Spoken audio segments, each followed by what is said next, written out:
Compact Bible Dictionary, edited by T. Allen Wright. Regency Reference Library, Zondervan Publishing House. We're on page 267. Okay, we're going to get into the understanding of Japheth's son, Javan. It says, a region settled by one of the sons of Japheth. Genesis 10 verse 2. Javan was the name of this country to Ezekiel, who saw it as an important trade center. So Javan, notice in parentheses it says Greek, Ionian, came to the name of Greece to the Hebrews. Okay, so Javan became known as Greece. Genesis chapter 10. Now these are the generations of the sons of Noah, Shem, Ham, and Japheth, and unto them were sons born after the flood. The sons of Japheth, Gomer, and Magog, and Madai, and Javan. That's the one we want to look at, Javan. Japheth's son Javan, who became known as Greece, and Tubal, and Meshach, and Tyrus. And the sons of Gomer, Ashkenaz, and Riphtah, and Togarmah. And the sons of Javan, Elisha, and Tarshish, and Kittim. Kittim is called Rome today. And Doedim. So we want to concentrate on Javan, son of Japheth, because there's two thoughts out there amongst the Israelites. One, that Japheth has always remained in power, never was conquered, always stayed in their land. And the other school of thought is that Esau conquered everybody and removed Japheth, son Javan, and replaced him. Let's see what happened. Okay, this name of this book is African Presence in Early Europe, edited by Ivan van Sertima. All right, I'm on page 67 of this book. I want to look at the underlined portion. I'm getting to the point.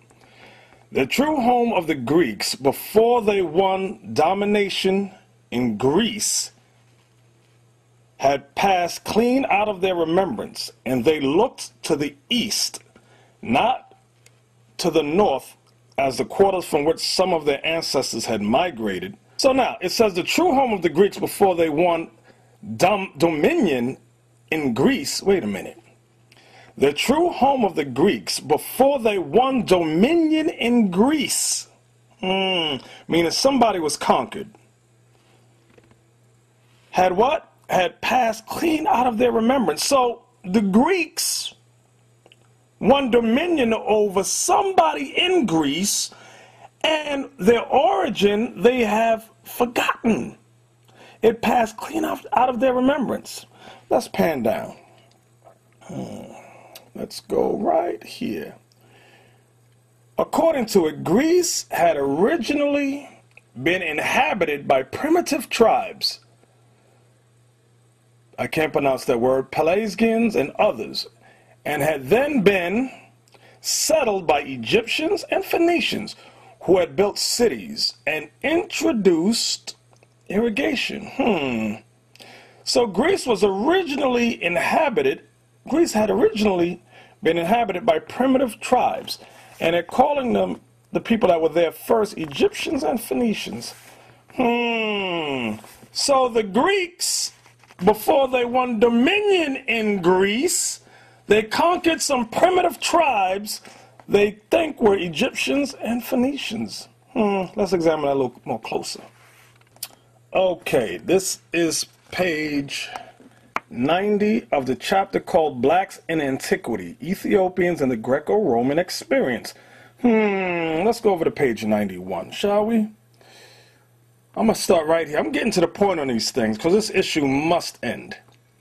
For example, he finds that the word Ethiopian was used by Greeks to refer to the sunburnt or black-faced distinctions between types of Ethiopians, black-faced people, such as Eastern or Western Ethiopians, as well as their various shades of black color. Snowden examines the language of Greece and Rome and finds that it is full of references to the color of black people such as Afar, African, Indus, Indians, Moris, Moor, Milas. These words were used as equivalents for Ethiopian.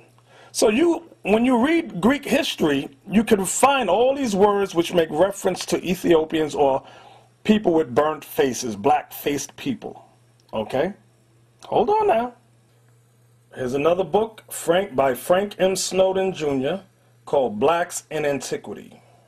We're on page 22. The physical characteristics of Ethiopians are archaeological evidence.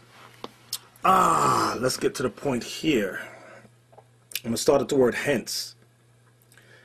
Hence, the long history of the Negro in classical art must be examined for the light that it throws on certain physical types which the Greeks and Romans had in mind whenever they used the word Ethiopian, meaning faces burnt, and for a record of many Negroes seen at different periods on the streets of Alexandria, Athens, where's Athens? Greece, Rome, Kittim, okay, and elsewhere. The significance of the word Ethiopian, unless supplemented by archaeological evidence, cannot be fully understood. So this author writes that the Greeks and Romans used the word Ethiopian many times in describing dark-skinned people. It says, and without archaeological evidence cannot be fully understood. Why he always did that? Okay, let's go over to the beginning of this chapter. Art in some respects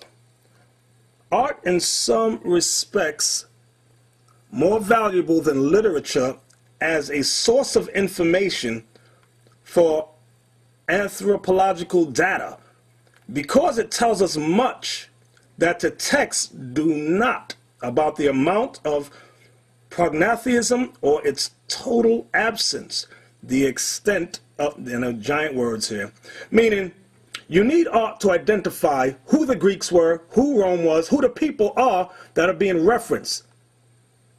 Okay, in the same book, Blacks in Antiquities, I'm going to jump down to what they say about the wars in Greece.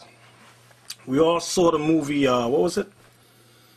Troy, where you had Achilles and Agamemnon, whatever you say his name. Watch this.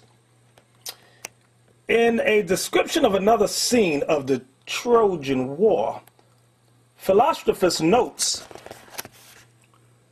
that the pure black of Memnon's face, you remember Memnon, that was the guy Achilles couldn't stand, shows a certain ruddiness, that means youthfulness, okay, and adds that in Ethiopia, Memnon was transformed into a statue of black marble.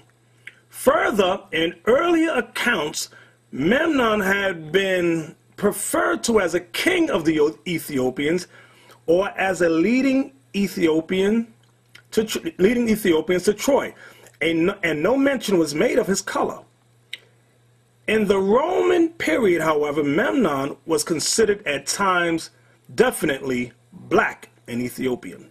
Now I'm going to go to page 48 to show you what this Greek Memnon looked like, because they're saying he's Ethiopian. Okay, let's go to page 48, shall we? Oh, here we go. This is the art they were talking about that you need. Detail of heads of Memnon and Negroes from black-figured neck amphora. 530, what's the year in this? 530 years before Christ. And this is about 200 or something years before Alexander, the Greek. Look at Memnon. Look at his soldiers with him. All black. This is Japhet, okay? They use the word Ethiopian to describe any dark-skinned people. Any brown-skinned people they call Ethiopian. Memnon was of Javan. This is Javan, son of Japheth. Okay, this is who these people are. Okay, now let's get a closer look. Detail of one of Memnon's Negro companions. Black-figured neck amphora, 540 to 530 BC. Oh, there you go, there you go. These are the descendants not of Cush, but of Japheth. These were the original inhabitants of Greece. What happened to them? Okay, here's another one. Greek artifacts, archaeology. Look at these Greeks. Look at these Greeks.